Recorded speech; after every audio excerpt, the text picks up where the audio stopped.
एकपछि अर्को गर्दै नेपाली कांग्रेस र नेकपा एमालेका शीर्ष नेताहरू पक्राउ गर्दै प्रधानमन्त्री बालचन्द्र शाह नेतृत्वको सरकार भर्खरै पक्राउ परे। नेपाली कांग्रेसका नेता पक्राउ पर्नुको मुख्य कारण यस्तो रहेको छ। यसबारे पुरै जानकारी। सहकारी पीडितलाई सरकारले दियो राहत। तुलसी सहकारीका 158 बचतकर्ताले फिर्ता पाए आफ्नो रकम। सरकारले पुनः चाल्यो यस्तो कदम। हर्ख सापाङको कडा चेतावनी। पैसा खान आएको हो भने पार्टी छोडेर गइहाल्नुहोस् भन्दै गरे यस्तो कुरा सार्वजनिक। प्रधानमन्त्री बालचन्द्र शाह नेतृत्वको सरकार उल्टो गतिमा चलिरहेको छ भन्दै कुलमान घिसिङले लगाए यस्तो आरोप। प्रधानमन्त्री बालचन्द्र शाहलाई दिए यस्तो चेतावनी। र प्रधानमन्त्री बालचन्द्र शाहको आग्रहमा छिमेकी राष्ट्र भारतले प्रतिबन्ध लगाएको नेपाली चिया पुनः भारत निर्यात गर्दै। अब हेर्नुहोस् पुरा समाचार।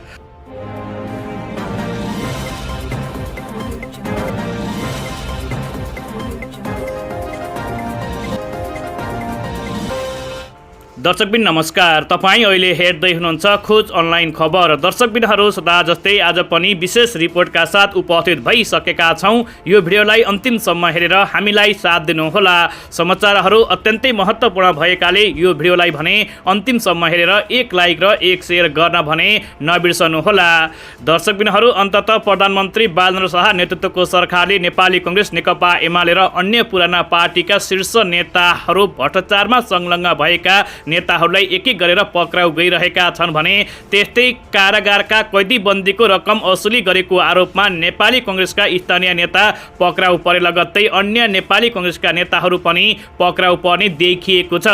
नेपाली कांग्रेसका स्थानीय नेता अभिषेक गिरी जिल्ला कारागार मोरङका कैदीबन्दीबाट रकम असुली गरेको आरोपमा नेपाल प्रहरीले पक्राउ गरेको छ।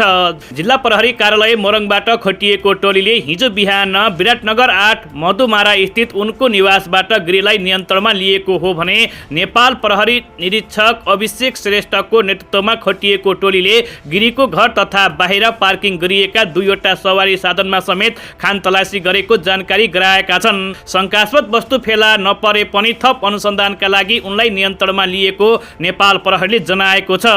नेपाल प्रहरी स्रोतका अनुसार गिरीमाथि कारागार कैदीबन्दीलाई सरकारले उपलब्ध गराउँदै दैनिक भत्ता, जाडो गर्मीका लागि दिइने पोसाक भत्ता तथा कैदीबन्दीले शरम गरेर कमाएको रकम समेत असुली गरेको उनीमाथि आरोप रहेको छ। हाल मोरङ कारागारमा करिब 1200 कैदीबन्दी रहेका छन् भने उनीहरूले पाउने दैनिक भत्ता र शरमबाट आर्जित रकम मध्ये केही रकम गिरीले कारागारका चौकीदार राकेश यादवसँगको मिलेमतोमा लिने गरेको उजुरीपछि अनुसन्धान अघि ल्याइएको नेपाल प्रहरीले जनाएको छ। अनुसन्धानमा संलग्न नेपाल प्रहरीका अनुसार कैदीबन्दीको रकम विभिन्न माध्यम हुँदै गिरी वा उनका सहयोगीहरूको खातामा पुगेको हो वा होइन भन्ने विषयमा अहिले प्रमाण सङ्कलन भइरहेको पनि नेपाल प्रहरीले जनाएको छ भने यो सँगै अन्य नेपाली कांग्रेसका नेताहरू पनि पक्राउ पर्ने देखिएको छ। दर्शकबिनहरू अन्ततः सरकारले सहकारी पीडितहरूलाई राहत दिएको छ भने तुलसी सहकारीका 158 बचतकर्ताहरूले आफ्नो बचत रकम फिर्ता पाएसँगै सरकारलाई धन्यवाद समेत दिएका छन्। लामो समयदेखि आफ्नो बचत फिर्ताको प्रतीक्षामा रहेका तुलसी सहकारीका बचतकर्ताको लागि राहतको खबर आएको छ भने समस्याग्रस्त सहकारी व्यवस्थापन समितिले पहिलो चरणमा 158 जना बचतकर्ताहरूलाई रकम फिर्ता गरेको जानकारी प्राप्त भएको छ। समितिका अनुसार समस्याग्रस्त सहकारीबाट उठाएको ऋण असुलीको रकम प्रयोग गरेर बचत फिर्ता प्रक्रिया सुरु गरिएको जानकारी प्राप्त भएको छ भने पहिलो चरणमा कम रकम बचत गरेका बचतकर्ताहरूलाई प्राथमिकतामा राखेर भुक्तानी गरिएको जानकारी प्राप्त भएको छ। सरकारले यो प्रक्रिया चरणबद्ध रूपमा अगाडि बढाउने जनाएको छ भने बचत रकमको आकारका आधारमा बचतकर्ताहरूलाई वर्गीकरण गरी आगामी चरणमा थप रकम फिर्ता गर्ने सरकारले जनाएको छ। वर्षौंदेखि बचत फसेर चिन्तामा रहेका सहकारी पीडितका लागि यो कदम आशाको किरण बनेको छ भने बाँकी बचतकर्ताहरूले पनि आफ्नो रकम कहिले फिर्ता पाउने हुन् भन्ने अहिले चासो बढेको छ भने त्यस्तै सरकारले कुनै पनि सहकारीमा बचत गरेका बचतकर्ताहरूको रकम अब छिटोभन्दा छिटो उपलब्ध गराउने पनि सरकारले जानकारी गराएको छ। दर्शकबिनहरू अन्ततः हर्ख सापाङले कडा रूपमा चेतावनी दिएका छन् भने पैसा खान पार्टीमा आएको हो भने पार्टी छोडेर जाँदा हुन्छ भन्दै आज यस्तो कुरा सार्वजनिक गर्दै आफ्ना नेता र कार्यकर्ताहरूलाई हर्ख सापाङले यस्तो सुझावसहित चेतावनी समेत दिएका छन्। श्रम संस्कृतिका सांसद हर्ख सापाङले आफ्नो पार्टीमा व्यक्तिगत लाभ र कमाइको उद्देश्य लिएर आउनेहरूलाई कडा सन्देश दिएका छन् भने कार्यकर्ताहरूलाई सम्बोधन गर्दै हर्ख सापाङले 5 लाखको बजेट ल्याएर 2 लाख गोजीमा हाल्ने र 3 लाखको मात्र काम गर्ने सोच कसैले नराख्नु भन्दै भ्रष्ट मानसिकता बोकेर पार्टीमा बस्न नपाइने उनले स्पष्ट सन्देश दिएका छन्।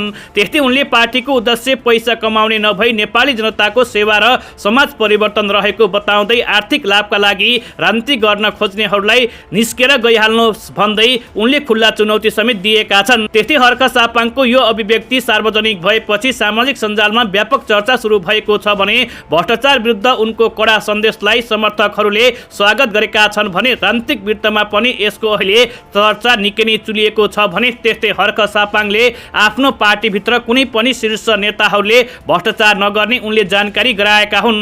यदि कुनै पनि नेताले भ्रष्टाचार गर्छ भने त्यो नेतालाई कडाभन्दा कडा रूपमा कारबाही गर्ने पनि हर्ख सापाङले जानकारी गराएका छन् भने यसो त पछिल्लो समय हर्ख सापाङको सामाजिक सञ्जालमा धेरै आलोचना हुने पनि गरेको छ।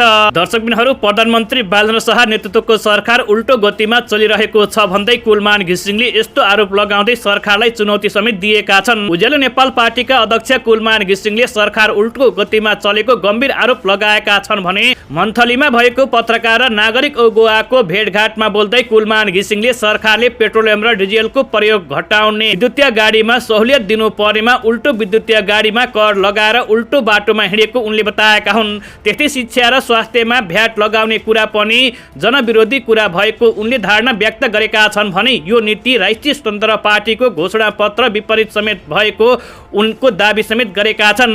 1% नै किन नहोस् यो नीतिगत कुरा हो नि उनले बताएका छन् भने अहिलेको सरकारको नीति श्रमिक मारा भएको उनले बताएका छन् भने श्रमिकहरूको न्यूनतम ज्याला नबढेकाले सरकार श्रमिकको पक्षमा नरहेको पनि उनले जानकारी गराएका छन्।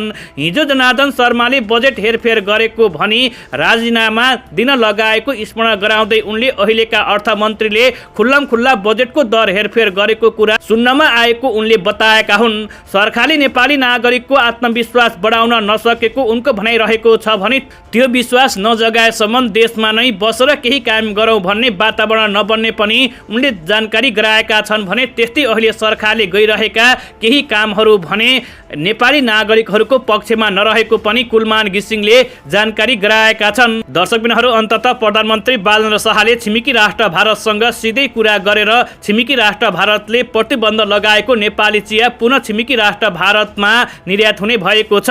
नेपालमा धमाधम बन्द भएका चिया उद्योगहरू पुनः सञ्चालनमा आएका छन् भने असार 1 र 4 गतेदेखि बन्द भएका झापा र इलामका चिया उद्योगहरू पुनः सञ्चालनमा अहिले आएका छन्।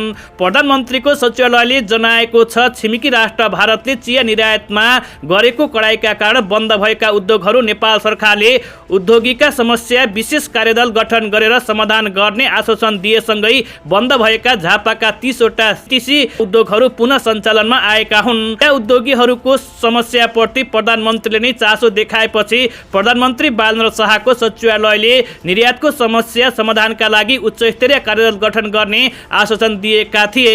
प्रधानमन्त्रीले नै समस्याप्रति चासो व्यक्त गरेपछि समस्या समाधान हुने आशामा उद्योग पुनः सञ्चालन गरेको उद्योगीहरूले बताउँदै आइरहेका छन्।